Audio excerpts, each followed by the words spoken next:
नमस्कार, स्वागत है आप सभी का YouTube channel knowledge TV Haryana. आज 26 अप्रैल शनिवार दोपहर 2:30 बजे तक सभी हरियाणा वासियों के लिए 10 ज़बरदस्त घोषणाएं सामने आ रही हैं। बड़ी घोषणा, आदेश, ऐलान क्या है, पूरी जानकारी आइए देखते हैं। हरियाणा की हर छोटी से बड़ी योजना, घोषणा, आदेश, निर्णय, मौसम सभी की जानकारी आपको सबसे पहले यहां पर मिलती रहेगी। तो चैनल को सब्सक्राइब जरूर कर लें, घंटी का बटन जरूर दबाएं जिससे अगली वीडियो का नोटिफिकेशन भी आपको पहुंच गए। तो चलिए देखते हैं हरियाणा वासियों के लिए 10 बड़ी खबरें, घोषणा, ऐलान। पहली बड़ी घोषणा, हरियाणा सरकार ने शामलात दे की भूमि पर बनाए गए मकानों से जुड़े मामले का हल करने के लिए नियमों में बदलाव किया है।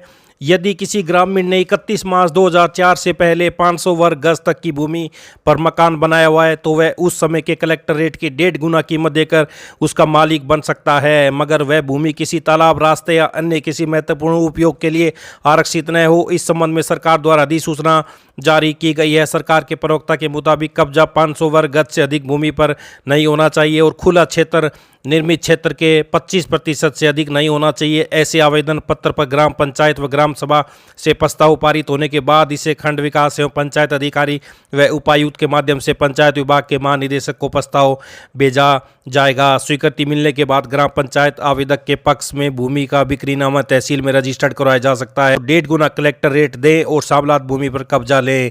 तो ये बड़ी अपडेट, बदलाव किया गया है। आइए अगली बड़ी घोषणा देखते हैं। तो अब हरियाणा में सभी के परिवार पहचान पत्र की त्रुटियां बिना किसी फीस के ठीक होंगी। हरियाणा के परिवार पहचान पत्र में किसी भी गलतियों का संशोधन अब grid panchayat local operator CPLO करेंगे। प्रदेश सरकार ने राज्य के सभी गांव में 6840 ग्रिड पंचायत लोकल ऑपरेटर नियुक्त किए हैं। कई गाँव में ड्यूटी पर ज्वाइन कर ली है, बाकी बचे गाँव में इस महीने के अंत तक ड्यूटी ज्वाइन कर लेंगे। CPLO सरपंच के नीचे काम करेंगे, सहायक के रूप में काम करेंगे।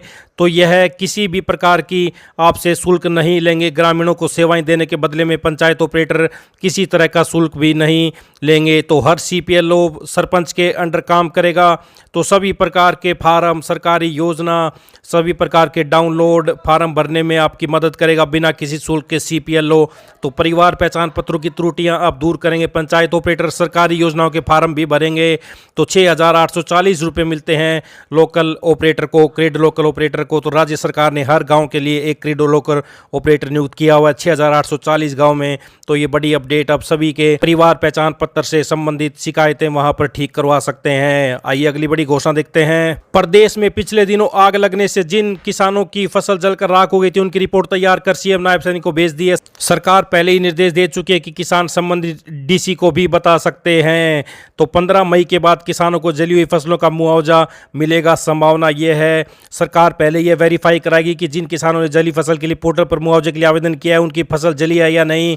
तो मेरी फसल मेरा ब्यौरा पोर्टल पर जब किसान फसल बेचने आता है तो यह पता चल जाता है कि किस किसान की किस खेत में कौन सी फसल थी और उस खेत से उसका कितना उत्पादन हुआ है। ऐसे में सरकार की ओर से वेरिफिकेशन हो जाती है। तो सूत्रों का कहना है कि किसानों को प्रति एकड़ फसल का कितना मुआवजा मिलेगा यह मुख्यमंत्री तय करेंगे। CM पहले ही कह चुके हैं कि सरकार की ओर से ऐसे किसानों को मुआवजा प्रदान किया जाएगा जिनकी फसल आग लगने से जली है या जिन पशुपालकों के मवेशी की मौत हुई है। इन पशुपालकों को भी मुआवजा दिया जा सकता है। यह अभी तय नहीं है कि सरकार मुआवजे के रूप में राशि देगी या खाद बीज दिया जाएगा। तो ये बड़ी अपडेट सामने आ रही है। 15 मई के बाद मिल सकता है किसानों को जली फसल का मुआवजा। राजस्व विभाग ने CM को भेजी रिपोर्ट, सरकार तय करेगी अभी मुआवजा राशि। खाद बीज के रूप में भी किसानों को लाभ दे सकती है सरकार, मुआवजा भी दे सकती है। तो बड़ी अपडेट आई। अगली बड़ी घोषणा देखते हैं। प्रदेश में अब स्वयं सहायता समूह को पेयजल में क्लोरीन की मात्रा की जांच की जिम्मेदारी मिलेगी। हर दिन में 3 सैंपल लेने होंगे। हर माह 25 दिन सैंपल की प्रक्रिया चलेगी। इससे यह पता लगेगा कि पानी की क्लोरीन की कितनी मात्रा है, क्लोरीन की मात्रा है भी या नहीं। स्वयं सहायता समूह को प्रति सैंपल 10 रुपये की राशि दी जाएगी। समूह का चयन village water and sewerage committee द्वारा किया जाएगा। तो स्वयं सहायता समूह पानी में क्लोरीन की मात्रा जांचेंगे। सैंपल फेल तो अधिकारी के पास पहुंचेगा SMS। यदि कहीं कोई सैंपल फेल पाया जाता तो इसकी सूचना तुरंत विभागीय अधिकारियों को SMS के जरिए भेजी जाएगी ताकि मौके पर पहुंचकर उसे ठीक किया जा सके। तो समूह सदस्यों को 3 जगह से सैंपल लेने होंगे। पहला, पानी पीने की सप्लाई हो रही है। दूसरा, कहीं भी सप्लाई के बीच में। तीसरा, आखिरी छोर पर। अब तक यह काम जन स्वास्थ्य विभाग के कर्मचारी के अलावा JE और SDE की ओर से की जा रही थी। क्लोरीन से होता है पानी साफ, बैक्टीरिया होता है खत्म। पानी को पीने लायक बनाने के लिए क्लोरीन मिलाया जाता है। तो क्लोरीन जलाशय से घरों तक नलों के जरिए पानी को सुरक्षित रखता है। तो हर दिन कम से कम 3 सैंपल लेने होंगे। विभाग देगा किट। तो ये बड़ी अपडेट आई। अगली बड़ी घोषणा देखते हैं। हरियाणा में बगैर मान्यता के चल रहे स्कूलों यानी कि शिक्षा की दुकानों को बंद नहीं कराए जाने पर सरकार ने नाराजगी जताते हुए क्लस्टर प्रभारियों को जवाबदेही तय कर दिया। यदि किसी क्लस्टर में बगैर मान्यता के कोई शिक्षा संस्थान चलाया पाया गया तो क्लस्टर प्रभारी के विरुद्ध अनुशासनात्मक कार्रवाई की जाएगी। शुक्रवार को माध्यमिक शिक्षा निदेशालय और मौलिक शिक्षा महानिदेशक की मौजूदगी में हुई उस स्तरीय बैठक में यह मामला उठा। इसके बाद माध्यमिक शिक्षा निदेशालय की ओर से गैर मान्यता प्राप्त एवं शिक्षा का अधिकार अधिनियम का उल्लंघन करने वाले विद्यालयों के विरुद्ध कार्रवाई के निर्देश जारी कर दिए गए हैं। तो इसी तरह कुछ शहरी क्षेत्रों में प्ले स्कूल के नाम हैं पर ऐसे संस्थान संचालित हो रहे हैं जिसमें कक्षा पहली से 5वीं तक के विद्यार्थी नामांकित है। यह सीधा शिक्षा का अधिकार अधिनियम का उल्लंघन है। तो ये बड़ी अपडेट न पेंगे क्लस्टर प्रभारी शिक्षा की दुकानें बंद नहीं कराई। तो ये बड़ी अपडेट आई। अगली बड़ी घोषणा देखते हैं। हरियाणा शिक्षा विभाग ने प्रदेश के 3134 निजी स्कूलों को आरटीई के तहत खाली सीटों की जानकारी न देने पर कारण बताओ नोटिस जारी किया है। ये नोटिस संबंधित जिले के जिला मौलिक शिक्षा अधिकारियों की तरफ से निजी स्कूलों को भेजे गए हैं। इन स्कूल ने विभागों के ऑनलाइन पोर्टल पर आरटीई के तहत 25% आरक्षित सीटों की जानकारी नहीं दी, जिसके चलते इन्हें नोटिस जारी किए गए हैं। अगर निजी स्कूलों की तरफ से संतोषजनक जवाब नहीं आ जाता है तो उपरोक्त स्कूलों पर विभागीय आदेश गाज गिर सकती है। तो आरटीई के तहत खाली सीटों का ब्यौरा न देने पर निजी स्कूलों को कारण बताओ नोटिस जारी, गिर सकती है गाज। तो ये बड़ी अपडेट आई। अगली बड़ी घोषणा देखते हैं। हरियाणा के सरकारी स्कूलों में अभी तक 3.5 लाख से अधिक विद्यार्थियों को मुफ्त पुस्तकें नहीं मिल पाई हैं। प्रदेश में कुल 10,50,000 विद्यार्थियों की किताबें दी जानी है, जिनमें से अभी तक 6,85,355 बच्चों को किताबें मिल पाई हैं। तो मुख्यमंत्री नायब सिंह ने 15 अप्रैल तक प्रदेश के सभी विद्यार्थियों तक किताबें पहुंचने का निर्देश दिया था। इसके बाद शिक्षा मंत्री ने 21 अप्रैल तक सभी स्कूलों में किताबें पहुंचाने देने की बात कही थी। तो ये सीएम के आदेश के बावजूद प्रदेश के सरकारी स्कूलों में 3.5 लाख बच्चों को नहीं मिल पाई किताबें।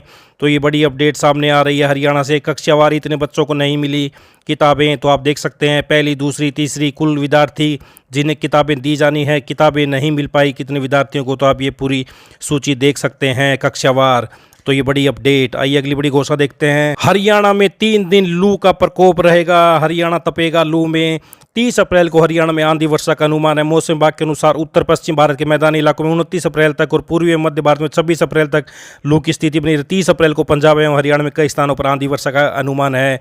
तो 29 अप्रैल तक लू का सिलसिला जारी रहेगा। 30 अप्रैल को आंधी बारिश के आसार हैं। आइए अगली बड़ी घोषणा देखते हैं। तो प्रदेश में बिना मान्यता चल रहे स्कूलों को बंद किया जाएगा। इस संदर्भ में विद्यालय शिक्षा निदेशालय ने सभी जिला शिक्षा अधिकारियों को पत्र भेजा है।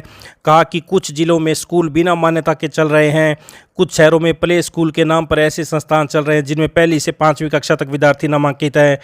केवल मान्यता प्राप्त विद्यालयों को ही नियमित स्कूली शिक्षा देने की अनुमति है। प्ले स्कूल में 5 साल से अधिक आयु के बच्चों को नहीं पढ़ाया जा सकता या 1 से 5 साल तक की पढ़ाई करना अवैध है। ऐसे स्कूलों को तुरंत बंद कराया जाए। तो ये बड़ी अपडेट प्ले स्कूल से। तो बिना मान्यता चल रहे स्कूलों पर होगी कार्रवाई।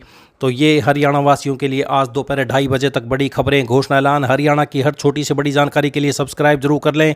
सब्सक्राइब करने के बाद घंटी का बटन जरूर दबाएं जिससे अगली वीडियो का नोटिफिकेशन आपके पास पहुंच सके।